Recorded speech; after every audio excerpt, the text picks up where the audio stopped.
Corey, Toothless Reptiles. Corey here with Toothless Reptiles in San Diego.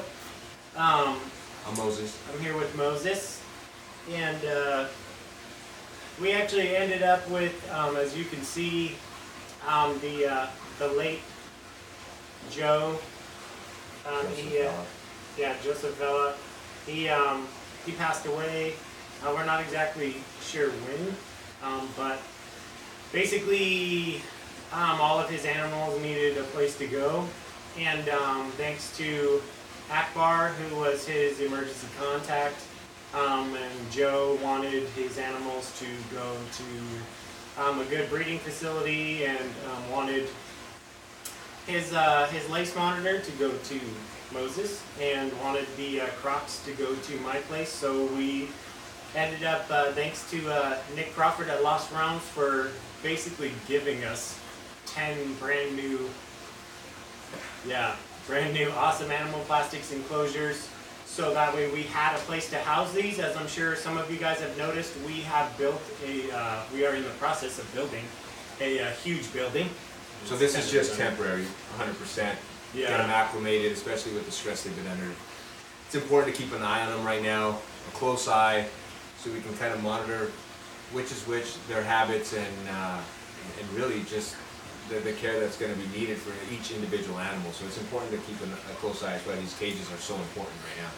Yeah, we just needed a place to put them all so we can finish our move. They'll probably be in here for maybe the next month or so, which should give us enough time to get them all acclimated, get them all eating, see if there's any that have any health issues.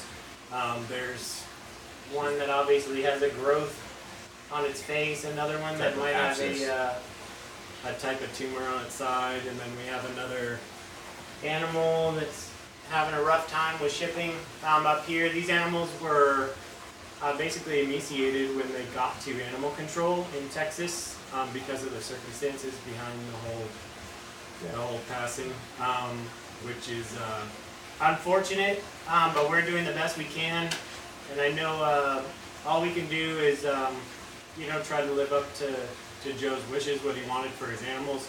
Anybody who knows Joe knows that he took very good care of his croc monitors, especially. He was a monitor enthusiast, and a big shout out to Akbar, actually. Yeah, thanks, man. Because he literally flew across the country to Texas to take care of all this within a matter of hours of finding out of everything that happened. Yeah, and to be honest, even when we offered to pay his travel expenses, he refused. He's trying to do what's right as per Joe's wishes, and hopefully we can live up to it and keep the projects going.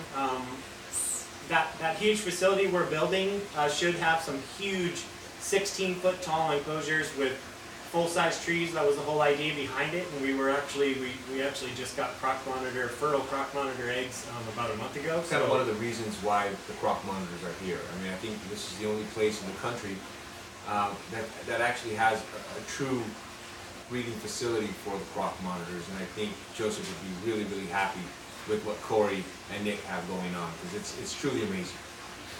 Yeah, I think I don't know.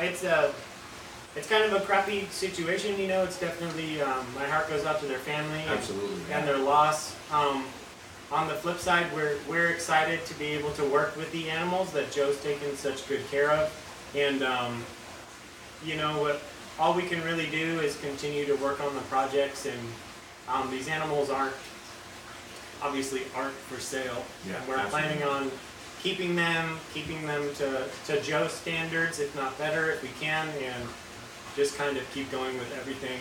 This all just kind of fell into everybody's lap over the weekend. Yeah, over the weekend, and so we're just trying to do the best we can. Akbar hadn't slept in like 72 hours, so he was busting his ass. He flew all the way to Texas, did all that stuff. He had to speak to Delta Cargo to find out if he could even ship these animals, and he had to get possession of the animals because he was they were all left down to him for him to delve out as Joe saw fit. And he had to do all that within a matter of hours so he could get them out of animal control within the weekend. And we literally just picked up There's 7 crocodile monitors and A valve phase lace. a Vela's phase lace, and we're just going to make the best of the situation. For Joe. Yeah, for Joe. I mean, it's he was obviously a big contributor to the reptile information. I mean, just in social media aspect and chiming in on stuff. I had a couple interactions with him on forums, but I think it speaks volumes to the things that you don't talk about and the quality of husbandry that obviously somebody who's in the hobby and has a high quality of husbandry notices the other people that are following suit, which is why Moses, Nick, and I are here. One of the biggest things on some of the back and forth that me and Joseph had were always about the care of the animals, let alone what kind of animal. It didn't matter if it was a skink or one of the high-end croc monitors or the valve phase lace. It was the care that he took with every animal, which was really cool. And a lot of those interactions that me and him had, from the valve phase lace that's now here to the croc monitor and bamboo. He was a big bamboo fan. If you know who Bamboo is, he's my croc monitor, who's going to be part of also the breeding project that Corey and Nick and Bamboo have going on. And we would go back and forth, and I was looking at my timeline, and it's sad because at this time last year, we had 3 pages of dialogue that we were talking, and he was just expressing how awesome it was that we were able to have a facility where we can do a lot of natural light stuff, where we're able to take Bamboo out because I have a walk-in outdoor enclosure, and he just, something that he always wished that he could do with some of his crocs, to be able to get him some natural light and do some cool photos. And the interaction was just that awesome, and those are the type of interactions I always had with Joseph, really positive, and always talked about the care before we even spoke about what animal we're talking about. Yeah, I don't think there's anybody in the hobby that could refute Joe's involvement with his own animals. Yeah. I mean, you can see the level of care, the level of involvement, and the level of respect and trust he's built. I mean, I don't know anybody else who's had videos of them basically standing in an enclosure with 6 croc monitors feeding. Yeah. I've never seen it. And it's just a testament to his level of care and the trust he built with his animals and his husbandry techniques, which sometimes are unorthodox, but that's how we make progress in the reptile field and husbandry, is by trying new things, seeing what works, seeing what doesn't work for one person might work for another. So, and the health of his animals were never in question. Yeah. And I think that's what made him a really good part of the monitor forum aspect as well, because he was always so willing to give freely of information. And his monitors were always so well taken care of, and you could see that in his videos. It was just played testaments and volumes to the kind of information that he had. And we're just I'm flattered to be thought of to take on some of these animals. Likewise. It's a big undertaking. We put 10 animal plastics cages together in a day. We did. Yeah. And you were morally there, though. Yeah. Like, There's blood and tears and sweat on the floor. There literally is. There literally is. And then we wired them all, but it sounds like a lot of work, but it's not when you're doing something you love and you're able to help out where you can. So we just wanted to give you guys an update on what we were doing. It's like 11 o'clock at night in San Diego. I have to be up at 4:30 for work. Moses has stuff to do in the morning. We're just kind of making time for all this stuff. And to be honest, Akbar got the worst of it. Hopefully he's taking a nap somewhere, because that guy did not sleep. He was, battling with everybody, talking to family members, getting tickets to Texas, doing all of the logistics. And all we had to do was basically bug him and make sure we got the air bill and pick up the animals and make sure they were taken care of. So we ended up with the good side of the deal, but thank you to Akbar for making all this stuff happen. We appreciate it. And hopefully we can live up to what Joe wanted for his animals, first and foremost. And in all respects, these animals are always going to be Joe's. We're just lucky to be able to have the opportunity to finally proof out some of the projects and hopefully continue on with the projects that he started. I think you'd love the work that we're doing out here, because it's all passion driven. So it's not monetary driven, it's not revenue driven, it's all passion. The reason Corey's doing the monstrous warehouses is for the love of the animals and nothing else, and which is which is something I think Joe really respected. You know, when you put the monitors first over everything, because you know this is an endeavor that you know, it has to be passion driven and not monetary driven. I think it's really important to understand that. Yeah, I think it was, you know, we ended up, this all kind of fell in our lap at a, you know, I don't want to sound weird, but at a good time, I guess, where we were switching gears to the croc project anyway, because we had had some successes breeding, and I hadn't actually gotten any crocs yet. We were just going to get the building set up, and yeah, so it was a blessing in disguise, you know, that we ended up being able to take care of all this stuff, and you know, God's got a plan for everything. And, you know, luckily Joe knew about us and we knew about Joe, and we were able to link up, and I'm sure he's watching over us right now, and hopefully he'll be happy when we get everything settled in. I mean, the plan for these guys is, I've always had that image from Jurassic Park when they lower that cow into that arena that the raptors are in. Raptors are in the velociraptors. And it's basically just a fenced off section of a natural habitat. That's what I want. I don't want something that looks like a box in an enclosure. I want something with full-size trees, waterfalls, and just a full-on zoo style enclosure, but huge.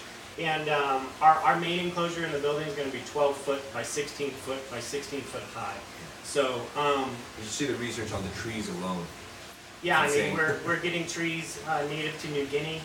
We're trying to work that aspect. I mean, we're going all out, detail, yeah. you know, and I'm excited to be able to put Joe's animals in there.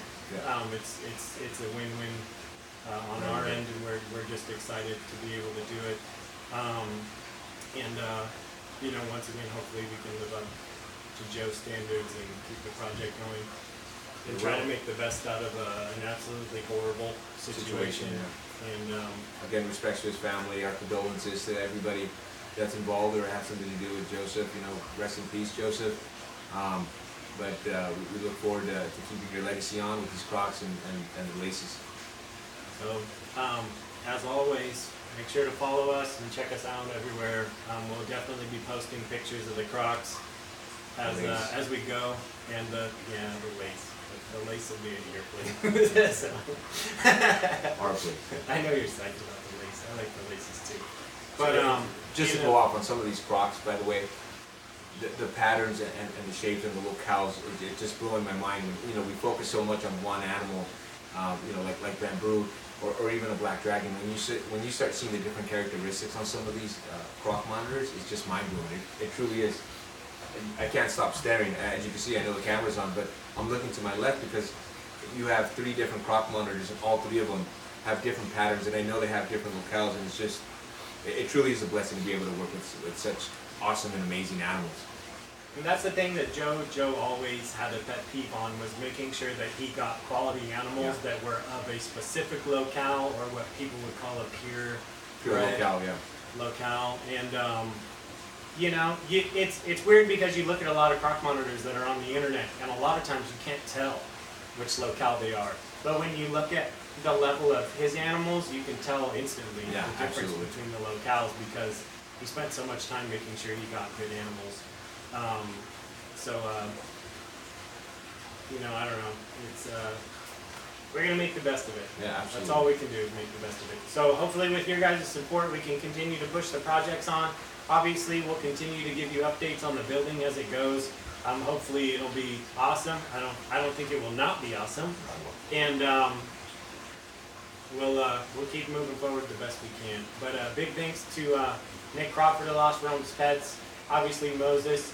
Vincent Fricano was helping us along the way. Him and his mustache. A huge shout out to Akbar for, you know, pulling all of this stuff together. It was a huge undertaking, and he literally got it done in a matter of hours. Solo. And, you know, so huge shout out to him. Thank you very much. Thanks, and, Thanks, Owen. and obviously, thank you to Joe for passing these on to us so we can carry on the legacy, and rest in peace, and our heart goes out to your family. Absolutely. Our condolences. Have a good night. Keep feeding. Keep feeding.